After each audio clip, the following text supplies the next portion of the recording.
box. So I'm going to go ahead and launch in here. Again, my name is Dave Borum. I'm one of the Assistant Directors of Career Services online. I know some of you are in my section of CD 2600, and some of you are probably in Laura or Kim or Liz's section.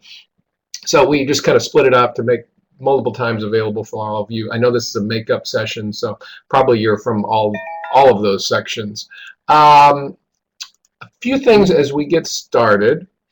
I will be taking attendance at the end of the presentation, so hang on the line. I'm going to collect all of your names at that point. As I mentioned, the lines will be muted, so you'll be able to hear me, but you won't be able to hear each other. So we'll use the chat function, and you're probably all familiar with that. It looks like some of you already have used it to let me know that you can hear. We'll use that for questions and comments, and I'll have you do a little bit of just chiming in using that as well. Also, have a pencil and paper handy. Part of the exercise as we go through this, I'll need you to jot down a few things. So what is the Myers-Briggs Type Indicator? I don't know if all of you have heard of it before. It's fairly well known. But the Myers-Briggs is one of the most common personality indicators that are available to us. Hi, Monica. Glad to see that you made it as well. The Myers-Briggs is based on Carl Jung's personality type theory. Carl Jung was kind of a philosopher, a psychologist, and in the early days of psychology, he developed kind of his personality type theory. And the interesting thing about his theory, it's what you can say is descriptive, not prescriptive. In other words, it's not focused on what's wrong with us, pathology, but more just capturing what is it that people prefer, and how are they kind of hardwired, so to speak, which means that we're genetically programmed in a certain way at the level of our personality to be a certain way, to prefer certain just aspects of the way we live. The theory also kind of goes along that our environment or the way we're raised or our culture can either impede that, or it can kind of enhance the expression of our true nature and our true type. So we're all raised in less than perfect families and less than perfect cultures. So that environment can either make it easier on us to be kind of who we are and give expression to that, or it can make it a little bit more difficult and problematic for us.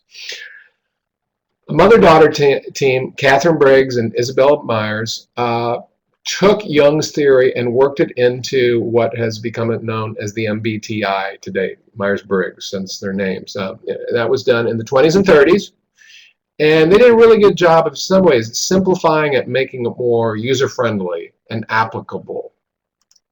And what has developed then over the years is that the Myers-Briggs has become one of the most statistically reliable and valid personality assessments that are available. And it's used for all kinds of uses: personality growth, team building, leadership development, career building, and obviously in our class, for the most part, we use it for kind of that career information that we can glean from it. But you'll see all kinds of things that are helpful for you kind of at all levels, relationships and marriages and as a parent. So it kind of, the way I think of it, it gives you some categories and some languages to think about yourself and others and some of the differences that we have that sometimes drive us crazy, but begin to see those as strengths. I want you to do something for me. Take that piece of paper and write your name. Just write it like you're going to write a check, sign a check, or sign a document of some kind. That shouldn't take you too long. What I want you to do now is I want you to switch hands, and I want you to write your name with your non-dominant or your non-preferred hand. I'm right-hand dominant, so that'd be my left hand. So write with your non-dominant hand. And that may take you a little bit longer. And after you've done that, start typing in the chat area. What was that like? How did it feel for you to write with your non-preferred or your non-dominant hand?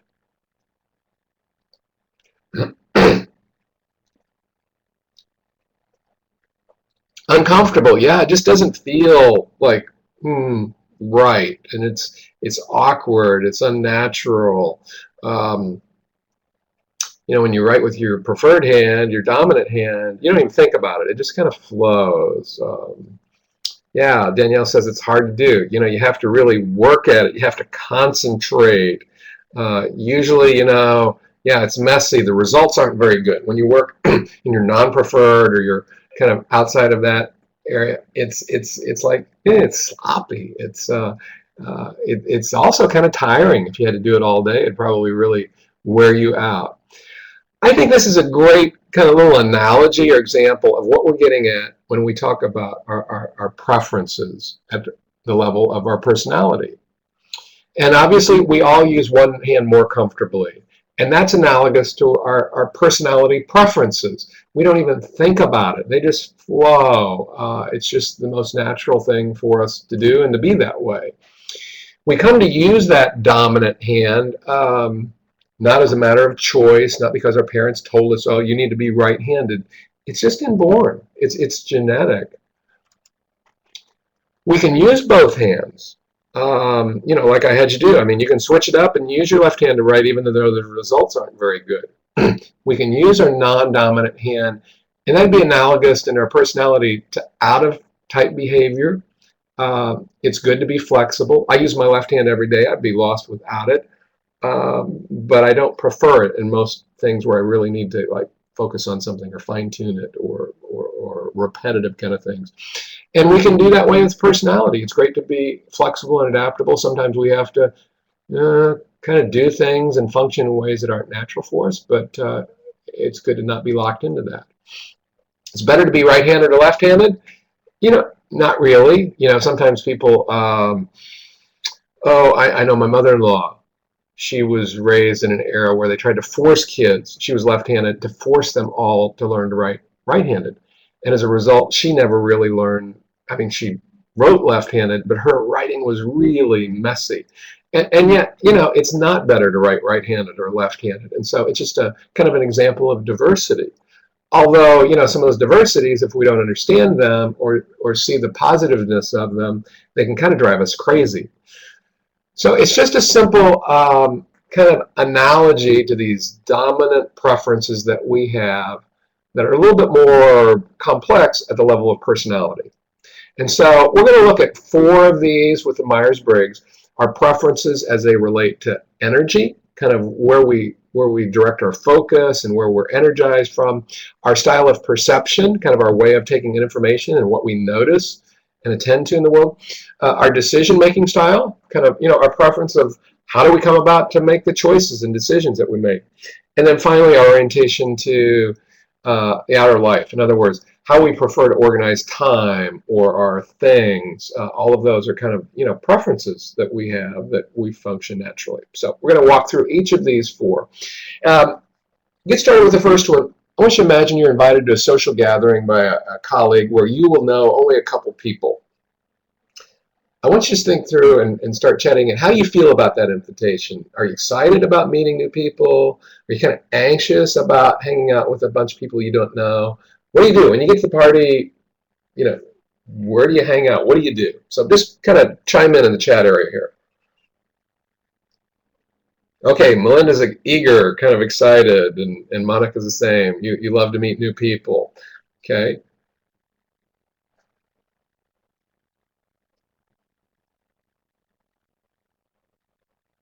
Looks like some other people are typing here. Okay, Jessica's a little more anxious to meet a bunch of people she doesn't know, and so is Danielle. And Stephanie, a little comfortable around people she knows, but those that she doesn't, maybe a little bit more, a little more, I don't know, shy around. I mean, maybe that's my word, not yours, Stephanie. So, we all in this kind of situation, we have our normal, our preference, our way that's most natural for us. And it's a good example of where we kind of get our energy from or focus our attention. Some of us are more outward focused. We're focused towards people. We're maybe more action oriented. There's just a breadth of maybe people we know, a breadth of things on our schedule and activity. Other of us are more inward oriented. We maybe live a little bit more inside of our own space and our thoughts in our head, and kind of maybe a little bit more reflective. would be described in that way than action-oriented. There's kind of a depth there, maybe a depth of concentration, a depth of even friendships or relationships, a depth of interest. So we kind of go down, deep. In the Myers-Briggs language, the outward focus is described or labeled as extroversion with an E for shorthand, and the inward focus is described as or labeled as introversion with an I. And so a few other words, I mentioned extroversion, preference, that kind of that active outward focus may come across a little more as sociable, kind of sociably comfortable or enjoyable. Kind of that many, that many friends, many activities, many things, kind of on their plate to do or whatever, and come across a little more as expressive and kind of how they maybe interact with others and kind of what they say and how they communicate. Preference for introversion, that more reflective, focused inward, maybe not always, but a little more reserved, kind of wait for others to initiate, a little more private. May have, like I said, a few friends that they are really focused on. Maybe a little bit more quiet. You may not know what they think or feel if you just meet them, and it takes some while to earn some trust maybe for them to open up in that way. So what I want you to do is kind of look at the list, and in the chat box, type in an E if you think your preference is more that extroversion, or an I if it's more that introversion. And also on that piece of paper, go ahead and write those letters down. We're going to be kind of building your type preference here. So seeing kind of some diversity here. Some of you more of that I preference, some of the E preference. And that's pretty typical. I would say in the US culture, there's a slight preference toward extroversion, but typically there's kind of a 50-50 split in the US culture between those with extroversion preference and those with the preference of introversion. So kind of have it in our class, it looks like a little bit. Next activity, I want you to look at this picture and just start typing whatever it is you see. And it's not a trick picture, it's not like there's anything hidden here, but just what do you see? What do you notice when you look at this picture?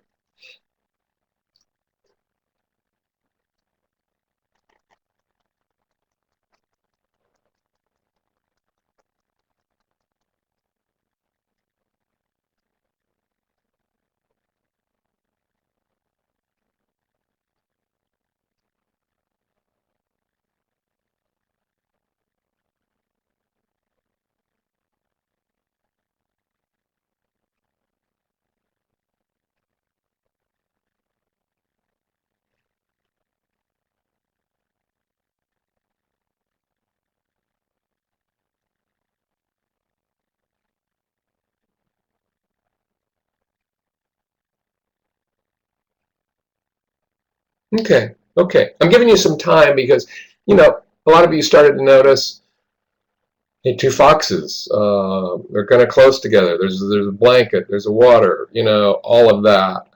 Kind of just the data, the facts of the pictures. Others of you, and maybe the longer you looked, you began to notice more, companionship. I think someone said the male fox is protecting the female fox, and you start to interpret a little bit. I've had students say, they must be Japanese foxes. Those look like kimono blankets. They look like there's some danger. Some of you said calm. There is a calmness about them. You start interpreting the data. And I never know if this example works exactly, but it kind of begins to set up that we all have styles of perception, things that we notice. We're living in the world and we're noticing things all the time. And we all have kind of preferences related to what we attend to. And so one style would be more detail-oriented. We kind of notice data. We kind of live in the present, like, what's happening right now. We're noticing what's happening around us, currently. More experience-oriented. Our perception style is really informed by our experience. Others of us, and it's sometimes difficult to think about, but our style of perception is more of possibilities, and we make associations, meaning like with that fox example, it's like we notice the foxes, and yeah, they're red foxes, but what we're really curious is like, what are they doing there? Is there danger happening there? Are they a couple? And so we know there's facts and data, but it's the associations that kind of get us curious. Tend to be a little bit more future-oriented, maybe. People with this possibility orientation, they're maybe a little bit more theoretical, a little more abstract in some of their thinking. In the Myers-Briggs kind of categories, that more detail, factual oriented is called sensing with an S. The possibility preference is called intuition, and it's labeled with the N because the I was already taken for the introversion. Some other words that go along with it, sensing, detail oriented, present. People with this present preference tend to be more practical. There's kind of, they live in the real world. They're kind of practical oriented, kind of fact based. They're kind of factually oriented, and that's what they kind of feel most comfortable with. And they research and make their decisions based on facts. A little more sequential even. I think about the following directions or sequential. Like if they have a recipe, they like a recipe, and they kind of step 1, step 2, step 3, and they like to work those real sequential directions. Maybe more conservers or conservative, and I don't mean politically, but they're kind of like, well, I want to save. In the event that something goes wrong here, I want to make sure that kind of have my ducks in a row for that. So tend to be a little bit more that way, a little more literal. They kind of mean what they say. They kind of say what they mean. They kind of and take things at face value in some ways. Don't read. It's kind of like just the words. People with that intuitive preference, they tend to notice those patterns. Like I said, they notice the facts, but what they really are interested in is kind of, well, what's the pattern here? What's the sequence? Maybe a little more imaginative, a little more innovative, a little more random, or follow their hunches, kind of the directions things. If they get something, it's going to assemble it in a box. They'll kind of jump in and kind of, not follow it in a real clear way, and use the directions if they get stuck. They kind of just follow their hunches rather than following clear directions. They may be a little more figurative and like analogies and metaphors, and like I said, a little more abstract and theoretical. So I kind of babbled on about this one, but it can be a little more complicated sometimes. So kind of same thing, type in an S if you think you're more that data, practical for the sensing, or an N if you think you're a little bit more of that, imaginative, abstract, associative person. Okay, so a lot of you are typing in S's, a few of you N's, and that's pretty common. In the U.S. culture, there are about, I would say, 3/4 of the U.S. population prefers sensing, and only about 1/4 of us who are N's prefer that intuitive approach. So not totally surprised here. So jot that down on your paper as well. So you should have an E or an I, or an S or an N, and we'll keep building your type preference here. Next, I want you can read through this, but basically you've been asked by your supervisor to deal with a problem employee. And Amber, she's been a great employee, but recently she's started coming in late and seems really preoccupied at work. And you bring Amber into your office, and she shares that she's going through some personal issues with her family and starts to cry. And your boss is asking you to kind of deal with Amber. What do you say to her? How do you handle this? How does it affect you? Start typing in the chat area kind of your approach to helping deal with Amber.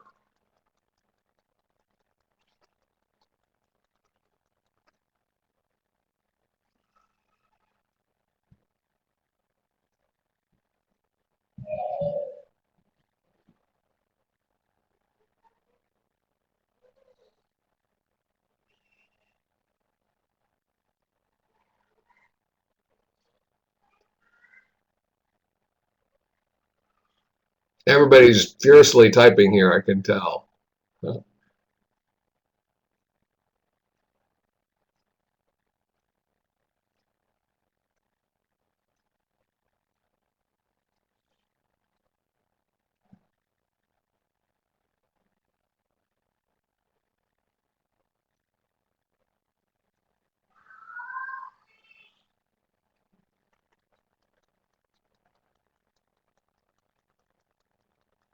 Okay, I know that several of you are still typing, and I'm starting to see a little diversity. A lot of you have more of that sympathetic approach. You feel for You know what it's like to maybe have a family crisis and that. Others of you, you see the personal side of it, but you begin to separate out kind of, I think somebody said the professional side and the personal, that this is a workplace. And if she needs time off, she needs to understand that her personal problems can affect the organization or the business, and that something's going to have to change, even if it's time off or whatever. So, it's kind of a tough thing. I think somebody said this is a tough place to be in, but it's an example that begins to get at, we all have a certain decision-making style, and in the Myers-Briggs category, some of us are more logic-oriented. We kind of make decisions based on analysis. There's an objectivity to our decision style. We can kind of get some personal distance from everything that's going on. May come across a little bit more as tough-minded. I don't mean mean, but kind of like, here's what needs to happen. Others of us are more values-oriented. We're a little more, you used the word sympathy, several of you did, so a little more person-oriented, sympathetic. There's a subjectivity. We're part of the story here. We're not just able to remove. We have a relationship with Amber, so to speak, and so we're part of that. It's harder for us to step out of and get some distance. Probably come across a little more as tenderhearted. In the Myers-Briggs categories, that more logic, analytical, objective area is called a thinking preference with a T, and the more values or sympathetic is a feelings decision-making or with an F. Now, people with a thinking preference, they have emotions. People who have feeling preference, they're intelligent people. So it's not about whether we're intelligent or emotional. It's about governs and rules our decision-making processes. Some other words that go along with these, the thinking, kind of that hit-oriented objective. Sometimes there's more of a justice, kind of what's right or wrong are categories with thinking that seems pretty helpful. Maybe a little more cool and reserved sometimes in that sense, so maybe not as warm and fuzzy, if you want to say it that way. I come across a little more impersonal. They may be critiquing a lot, kind of that's their natural stance, is to look at what's wrong with something, what's out of place, and analyze. Maybe be more precise. Kind of they say exactly what they mean and no more, kind of an economy of words. In an organizational context, more policy-oriented. They see policies are really meant to be followed, and so they kind of enforce those policies or view them as like, these are great, helpful rules that everybody needs to adhere to. People more feeling-oriented, heart-oriented, subjective. They value harmony, maybe people being kind of at peace and cared for, more than that justice, kind of right or wrong. Come across as more personal, appreciative, persuasive. Their language, they may come across more like, kind of, they say a lot of things. They there's kind of words that they kind of try to get you to see their point of view, kind of as a I'm that way, so I know it's kind of persuading people to come along and feel a certain way or understand it in a certain way. And values tend to win out over policy. If there's a conflict, they tend to say, well, I know this is a policy for Amber, but I personally have kind of a higher set of values that family always comes first, and I'm just kind of making this up. And so that tends to even trump some of those policies or how they navigate situations like that. So kind of the same thing. Catherine's already weighed in. If you're more of a thinking decider, put a T, or a feeling-oriented person, put an F. And I'm not surprised to see a lot of you as Fs just reading some of your comments. I mean, it was kind of, you wouldn't want to be in that situation, probably a lot of you, to have to confront Amber. Elizabeth, she might be the lone T in the group here, which is kind of interesting. In the U.S. culture, overall, tends to be a little bit more of a preference toward the thinking side, but just a little bit. I would say females tend to have a little bit more of a preference toward the feeling orientation. So, but we're a little bit skewed toward the F. Okay. And Catherine, you say you try to be more of a T. Yeah, and sometimes our situations, we really know, and it's like the left-handed, right-handed thing. I'm glad I've got my left-handed. So some of us who are feelers, we know that sometimes the situation or maybe a role at work or with our kids, we know that we need to have more of that thinking approach. And so we can do that. We can be adaptable, but it never erases that true natural preference for us. Okay, the last preference I'd like to get into, we'll get into it this way. I want you to imagine that you're going to show each of us your closet right now. We're going to walk in your closet. What would we see? Not the contents, but the way it's organized. Some of you are saying, oh, give me 5 minutes, or oh my gosh. So what would we see in your closet if we walked in right now?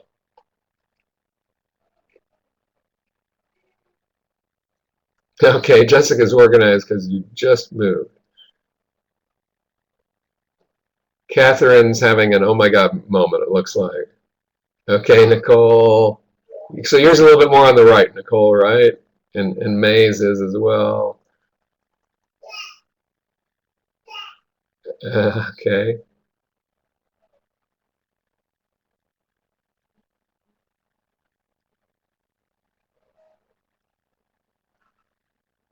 I'm still kind of watching here. I'm waiting for someone to blame their spouse here, that they're an organized person, but yeah. No.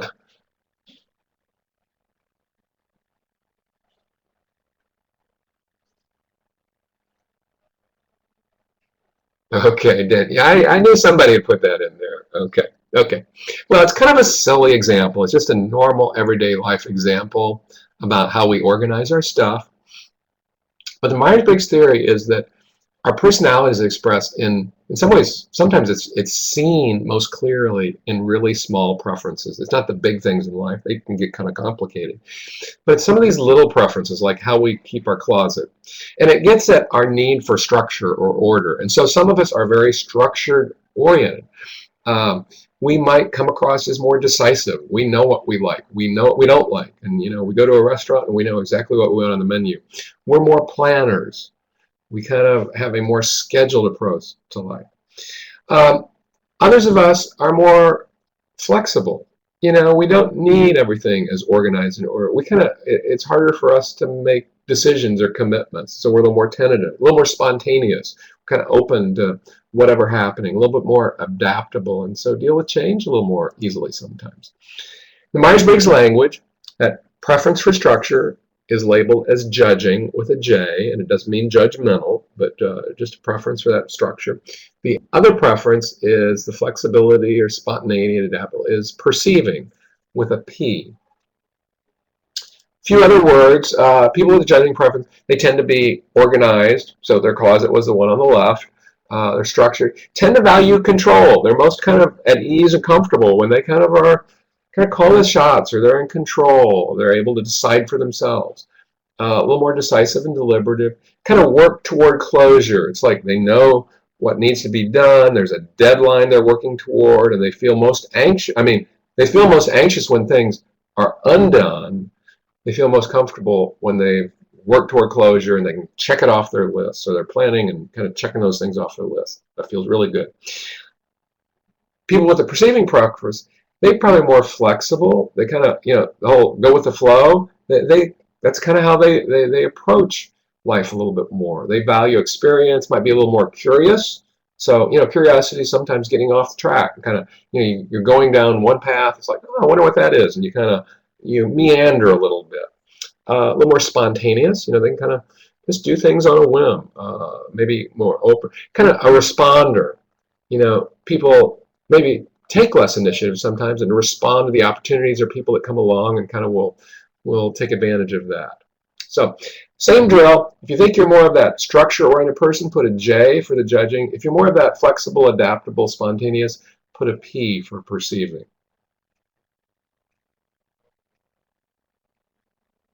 Okay. And getting a little bit of diversity here, but looks like the J's have it kind of as a majority, which is pretty true in the U.S. culture.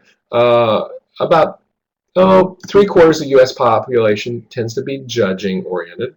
and about a quarter of us tend to be perceiving. Jessica wishes she was more of that judging side. Yeah, and sometimes you can start to feel that way. I'm that more flexible, spontaneous approach, and I've had to learn. There's a great aspect of that, but sometimes to be productive or to not for life not to be out of control, I've had to grow and learn how to be more planful and structured. So all of you should have 4 letters now: an E or an I, an N or S, a T or F, or a P or J. And so I want you to type those letters in. So like if it's E, S, F, J, type in those 4 letters.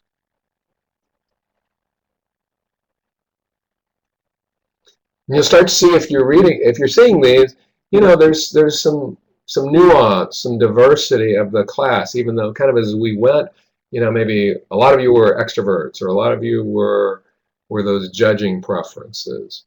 So in some ways, a fair amount of diversity. One of the things I noticed, kind of that intuitive piece, gosh, Danielle's an INFJ. She might be I thought there were 2 of you had an N preference, but maybe just one of you. So, that's a little underrepresented here. So I want you to hang on to those 4 letters, have them written down. And what we're going to do is we're going to turn to your assessment now. What we did here is basically you self-assessed your preferences. When you took the assessment online, you were kind of making the same choices, and so I want to give you a little bit of an overview of the report, and I want you to compare as well your self-assessment and your results from your assessment. So on page 3, if you've got your report, hope you do, open it to page 3, and there should be a summary of your 4 letters here, like this person's an ENFP, the highlighted boxes. So I want you to look at that and your results and of what we just did and compare them. And just type in the chat box, are they the same? Or maybe one of them, or maybe 2 of them are off. So just type in, I want to see how we're doing here. Okay, we got several of you are the same. Melinda, was yours the same on the report and the way that you self-assessed earlier in the webinar?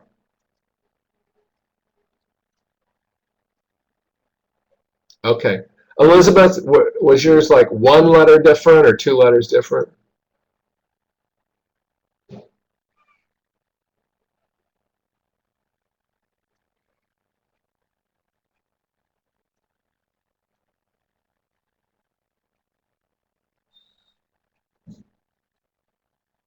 Okay.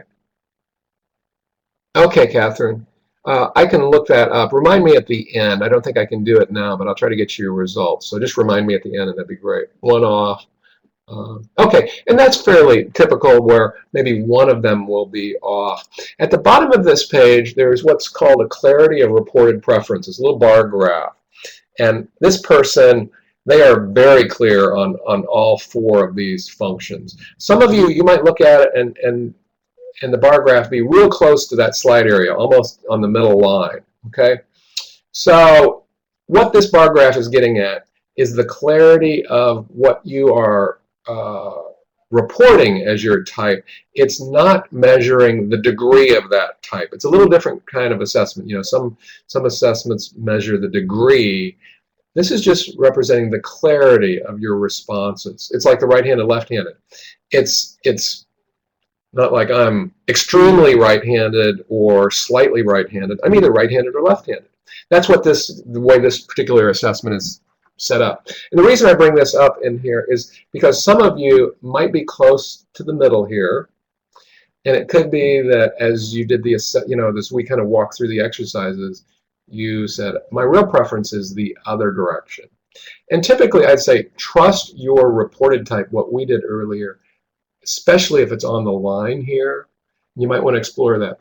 Some other reasons, some people, it's like it can be confusing. We're all growing as people and getting we're getting clarity on who we are as people. And so some of it is like we've just not really thought about what our preferences are. Maybe we were raised in a family that said, hey, you need to be a planner. You need to always have a plan, and you need to always think it through, and that's their values. But maybe our personal, the kind of way we just came out and were born is like we're the more spontaneous. But we get confused because we got such strong messages that this is the right way to be, or you should be this way. And it's kind of confusing for us to really say, no, this is my true preference, even though it's different than my parents or my culture. We could be in a role. Sometimes I see this with moms, especially. We've been in a role so long that's like, say that sensing that I gotta pay attention to all these details. I gotta be data oriented. I gotta check out everything real closely.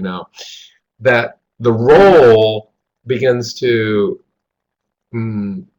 it's just such a necessity of the role that we forget what our true preferences are like. So sometimes roles, especially the longer we're in them, they can cause us to lose touch with our truest preferences. That's what I'm trying to say here. So probably more than you wanted to know, but sometimes if you're kind of confused or it's not as clear to you, it can be a lot of those kind of factors. So page 4 really gets into some of the career application of the Myers-Briggs then, how your type affects your career choice. And the way I think of it is that this page gives you a bit of a criteria framework for thinking about how your personality plays out as it relates to your career and your work life. And at its most basic, simple level, any job can be broken down into the tasks, the things that you do, and the environment. And so you all have probably worked in jobs, but it's possible to have a job where you really like the tasks, the things that you do, you really like those, but the people, the culture, the environment is not a good fit for you, and that makes it less than ideal. It's also possible to have a job where the environment's a great fit, the people, the way they function and all of that together is really great, but the tasks are boring or they're too stressful or whatever, and that's less than an ideal fit. So on this page, you should see a list of 4, 5, 6 kind of task items and environmental features that are important for you, ideally, to pay attention to in a good career fit. Okay, so I tell people these are good things to, as you begin to assess what job or career you might go into, to use that kind of as a criteria checklist to ask questions or evaluate. It's also as you start to interview for specific jobs. If like one of yours says, there's a sense of team and belonging, the coworkers treat each other, kind of like family or whatever. That's an environmental values feature. And so you might want to ask questions. Sometimes it's hard to ask those kind of questions, but like in an interview, say, well, how do you do team around here? What does team look like in this business? And you can begin to see if it's a good match or not. I tell people even look at their resume with some of this language.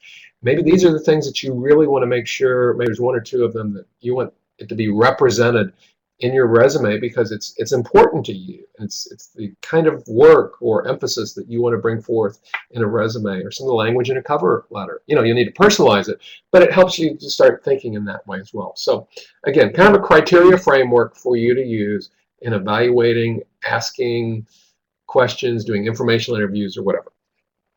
On page 5 and 6, I'm not going to spend a lot of time on this, but all of our personalities, we have strengths and we have weaknesses. This labels our weaknesses as challenges. But some good information as you go forward in your career of what to lean into as your strengths, but also on the challenge side, what may be more difficult for you to be successful in your career. So not to focus on the negative, but kind of the growth points here. Human nature seems to be if we just keep going and don't focus on changing or growing or addressing some of our weaknesses, we just keep repeating the same mistakes almost. So it could be you read through a list of challenges and there's one that really pops out and say, yeah, I think from now to the next year, for me to be successful in entering the workplace and doing this, I need to pay attention to this, and I need to be more intentional about growing in this. One of the classic ones, if you're more of that introversion preference, networking is so important as part of your job search. But it's not natural for you to do traditional networking. So what do you do about that? So this may give you a little bit of some perspective on the importance of it, as well as some ideas for growing in that area. On The next several pages, we begin to get at some of the occupations, specific job families and occupations that might be a good fit for you given your personality. So on page 7, it begins to summarize all that, and it's kind of segments these 22 job families into 3 categories: most attractive, moderately attractive, and then least attractive job families. And you should see kind of a list of these 22 job families and their rankings like this. Way this is laid out is there's a job header, like the one at the top here is personal care and service. In the bold print, that's the job header. And then just a few examples, 3 or 4, but literally there are 40, 50, 60 or more specific jobs under each of these categories. Okay. On the next page then, you'll have a list of, I think it's the top 24 specific most popular occupations for your personality type. I have kind of a love-hate relationship with this page. It gives you a good sampling, but you know, there's a number 25, a number 26 that's statistically just almost identical to these others. So don't freak out if you don't see your specific job on here. It's not saying that you couldn't do that job, you shouldn't do that. It just didn't show up, okay? I'll just make a comment about that. Some people will look at the list and say, oh, my list in those job families, it's way down, it's middle or it's lower. Again, it's not saying that you couldn't do that, you shouldn't do that. What it is saying is that maybe your personality, it shows up less frequently in that category. It could be there's certain features of that job that'll be against maybe the grain of your personality that you'll have to maybe compensate for, that you'll have to develop some kind of non-preferred skills to be as effective in, or for it to be as comfortable. But what I find is drive and passion and interest oftentimes can cause any job to be a fit for our personality if we want it bad enough. So just, you know, maybe put that in some context and perspective. On page 10, you'll see a list of the 10 most least common jobs for your personality type. Again, don't freak out if your job's on that list, but I would say it should cause some pause in terms of like saying, okay, maybe I've not thought about some of the things that will be a little difficult about this. Maybe I should do some informational interviews or talk to some people who are doing this, learn a little bit more specifics and how they've dealt with those things that may be a little less natural or preferred for you. Okay, almost finished here. Some of you, I mean, most of you have already, you've committed to a program, you're almost ready to graduate, so you're kind of fairly far down in terms of your career path, in terms of selection. But maybe you're fine-tuning it in some ways. Maybe you have some uncertainty about it. You know, kind of things have changed since when you began your program, but you know, obviously you want a degree and you want to graduate.